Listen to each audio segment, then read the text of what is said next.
लेकिन ये वेद वाणी परम वाणी, इसका मतलब नहीं कि भगवान राम की वाणी है, लेकिन वहां उन्होंने परिचय दिया है, तुलना किया कि यही शब्द उनकी वाणी, उनके मुखार में से निकली ये साउंड सारे संसार को जिंदा की। जिस दिन ये आवाज को खींच लेंगे, अपनी आवाज रोक लेंगे बजाना, उस दिन हमारी धरती सूरज चांद तारे मिट जाएंगे, फिर बनाएंगे वही। इस तरह से ब्रह्मांड की रचना में शब्द और प्रकाश, ये दोनों ऐसी ऊर्जाएं हैं जो बहुत बड़ी भूमिका निभाती हैं। बाकी कंकड़ पत्थर आप ढेला वेला सब देख रहे, मिट्टी जंगल पहाड़ी तो है, लेकिन ऊपर से सब कुछ चला है तो शब्द और प्रकाश दो चीजें प्रमुख भूमिका है। इन सारी चीजों का लाभ फायदा लेने के लिए आप मथुरा चलने की कोशिश करना, तैयारी करना। देखो हमारे भाई राजेश जी, जिनके पूज्य पिताजी की आज पुण्यतिथि है, हर साल भगवान प्रकाश रूप है, हर जगह लिखा परम प्रकाश रूप भगवान, बहुत बड़ी ऊर्जा, और उस ऊर्जा के मिलते आप प्रसन्न हो जाओगे, इतनी खुशी हो जाएगी। राम नाम मणि इसको कहा गया, राम नाम मणदीप घर जी हृदय हरि द्वार। जी माने आत्मा, हरि माने दरवाजा। ये राम नाम मणि कहा, दोनों आंखों के बीच में आत्मा के दरवाजे पर। इसलिए सकल सुख, संतों ने कहा भाई अंदर में खजाना। अब आप ढेला कंकड़ पत्थर में सुख खोज रहे, यहाँ मिला किसी को? राजा रानी रोते चले गए, जिनके पास पूरे गोरखपुर की जमींदारी थी, पूरे गोरखपुर की धरती मिट्टी जिनके पास राप्ती उक्ति सब उन्हीं की, वो भी यहाँ से रोते चले गए। सब मिलने के बाद रोते गए मरकर। असली खजाना तो आपके अंदर, इंटरनल। जरा इन सारी चीजों का लाभ फायदा लेने के लिए आप मथुरा चलने की कोशिश करना, तैयारी करना। देखो हमारे भाई राजेश जी, जिनके पूज्य पिताजी की आज पुण्यतिथि है, हर साल भगवान प्रकाश रूप है, हर जगह लिखा परम प्रकाश रूप भगवान, बहुत बड़ी ऊर्जा, और उस ऊर्जा के मिलते आप प्रसन्न हो जाओगे, इतनी खुशी हो जाएगी। राम नाम मणि इसको कहा गया, राम नाम मणदीप घर जी हृदय हरि द्वार। जी माने आत्मा, हरि माने दरवाजा। ये राम नाम मणि कहा, दोनों आंखों के बीच में आत्मा के दरवाजे पर। इसलिए सकल सुख, संतों ने कहा भाई अंदर में खजाना। अब आप ढेला कंकड़ पत्थर में सुख खोज रहे, यहाँ मिला किसी को? राजा रानी रोते चले गए, जिनके पास पूरे गोरखपुर की जमींदारी थी, पूरे गोरखपुर की धरती मिट्टी जिनके पास राप्ती उक्ति सब उन्हीं की, वो भी यहाँ से रोते चले गए। सब मिलने के बाद रोते गए मरकर। असली खजाना तो आपके अंदर, इंटरनल। जरा शब्द की डोर, वेद वाणी ब्रह्म वाणी सुनना बंद हो गया, माया के देश में इधर ध्यान कर दिया, इधर ध्यान हो गया, उधर का छूट गया।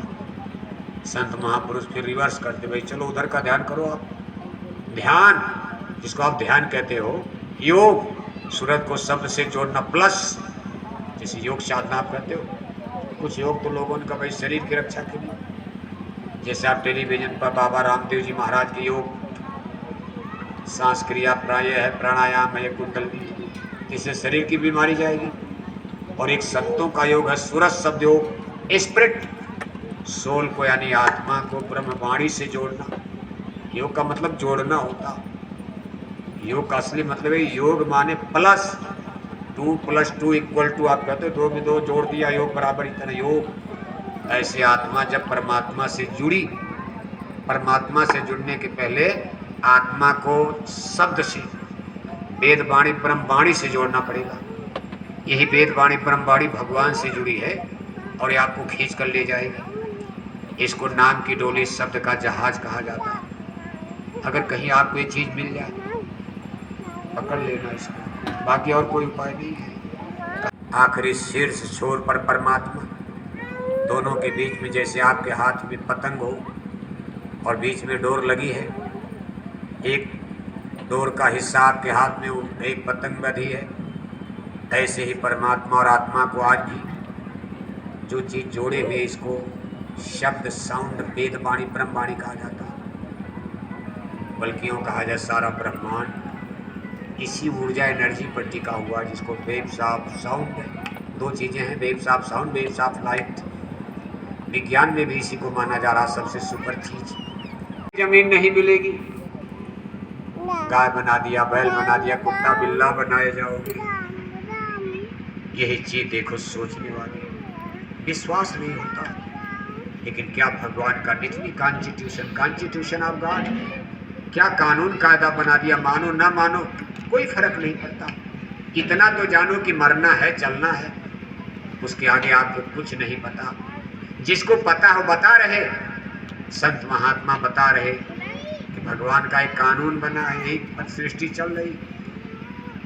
आज आपको मानव जन्म, अगली बार गाय बैल कुत्ता बिल्ला में डाल दिए जाओगे। इसी गोरखपुर कहा कबीर गुरु की भक्त भी नार कुकरी हो, घर घर में ढोलक फिरे टूक न डारे को। एक टुकड़े रोटी के लिए डंडे बजते हैं अपने ही घर में।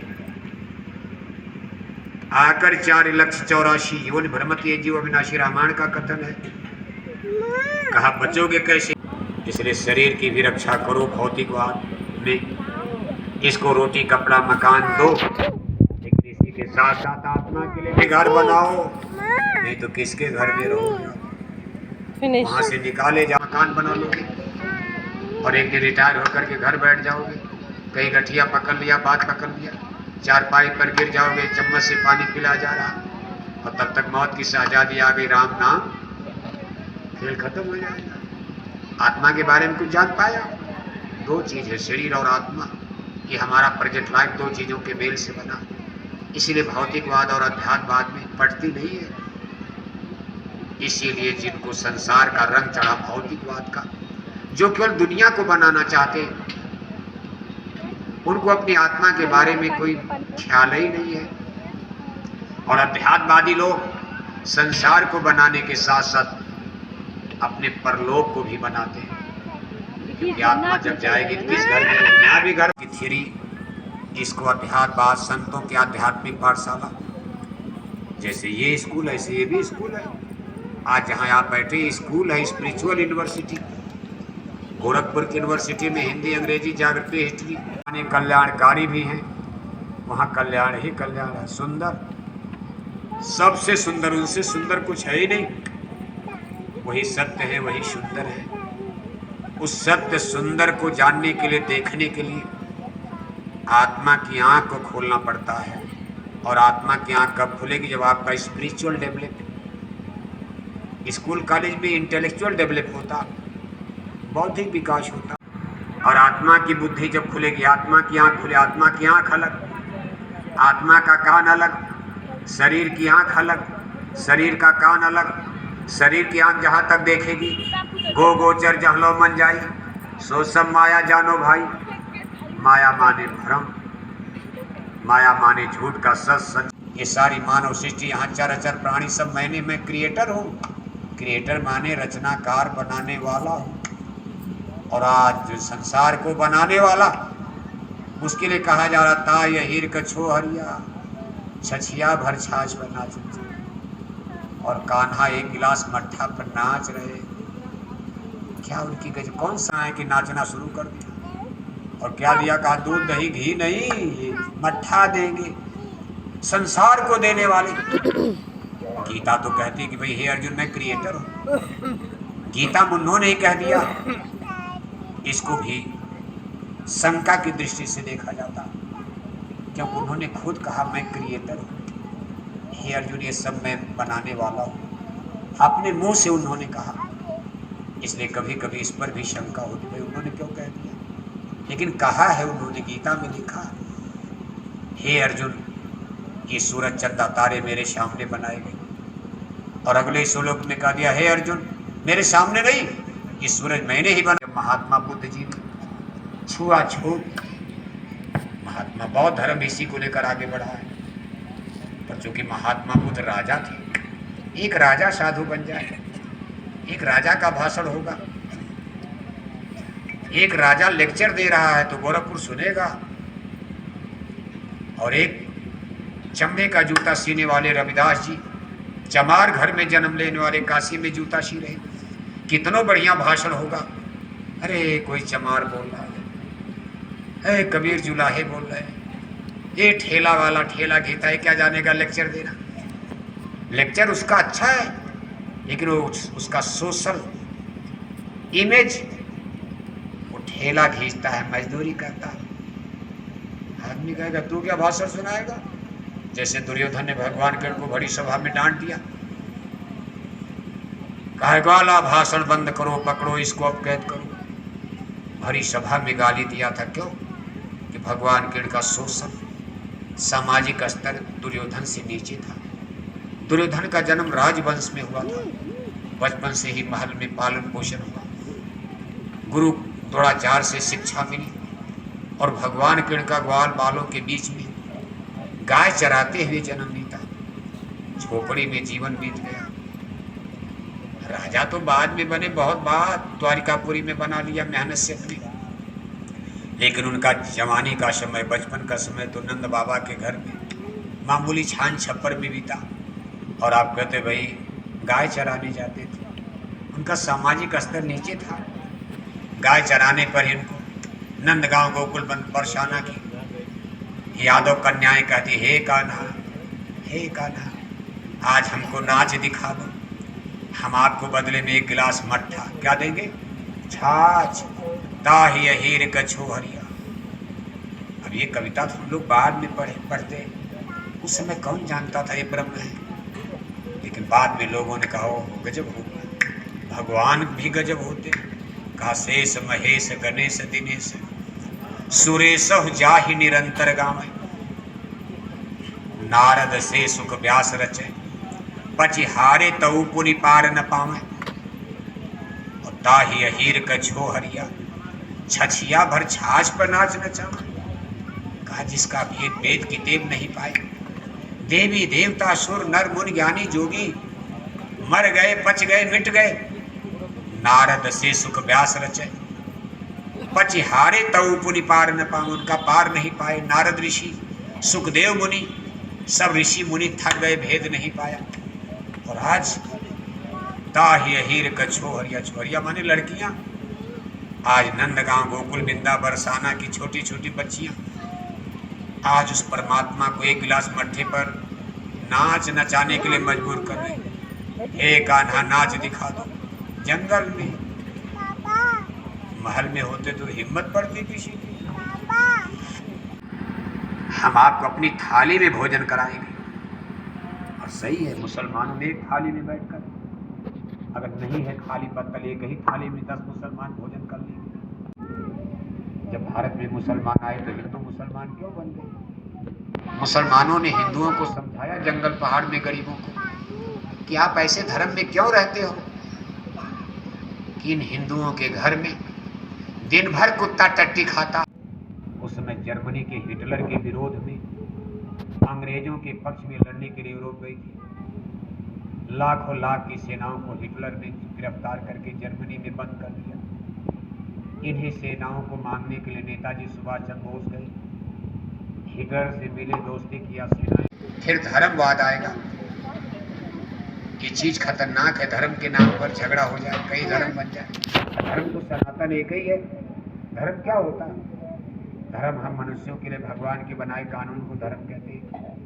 भगवान ने हम मनुष्यों के लिए एक ही कानून बनाया, एक ही विधान प्रभु ने बनाया।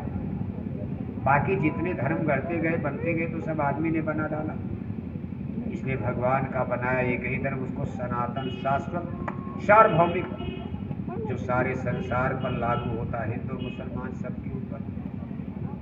कभी फिर धर्म कई हो जाएगा तो धर्मवाद आएगा, धर्म के नाम पर झगड़े खड़े होंगे। आज हम लोग वहीं खड़े हैं, धर्मवाद आ गया। अब सारे संसार में कहीं मुसलमान, कहीं ईसाई, कहीं सिख, सब लोग अपनी अपनी तलवारें खींच रहे हैं। हिंदू भी उसी में आगे बढ़ रहे हैं। लेकिन ये सब विनाशकारी संकेत है विनाश का। इसमें युद्ध, संघर्ष, लड़ाई झगड़े, मार काट, हिंसा, हत्या की संभावना दिखाई दे रही है। और अब तो ये डर लगता है कि कहीं धर्म के नाम पर विश्व युद्ध न हो जाए। सबके हाथ में मोबाइल है इस समय।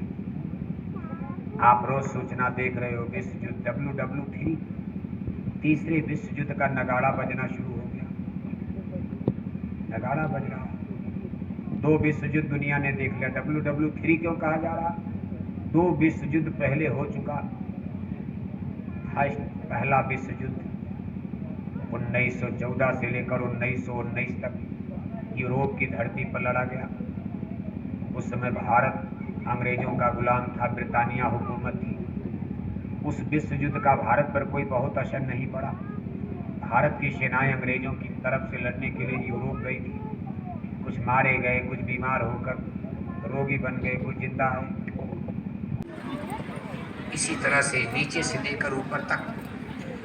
इसलिए अध्यात्मवाद संतों का संदेश मेहनत और ईमानदारी पर, good idea, good behaviour, good thinking, जैसा कि रामायण में भी कहा गया उसी चीज कि निर्मल मन जन सो मोहि पावा, मोहि कपट छल छिद न भावा। यानी अध्यात्मवाद पर चलने पर आत्मा का विकास तभी होगा जब मन निर्मल होगा।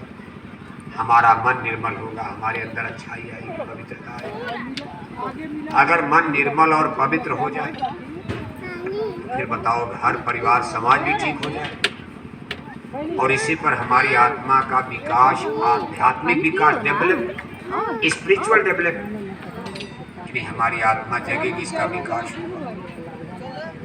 यानी अगर आदमी अध्यात्मवाद पर चले तो लौकिक जीवन, राजा प्रजा, घर परिवार अपने आप ठीक हो, उसमें मेहनत नहीं करना है।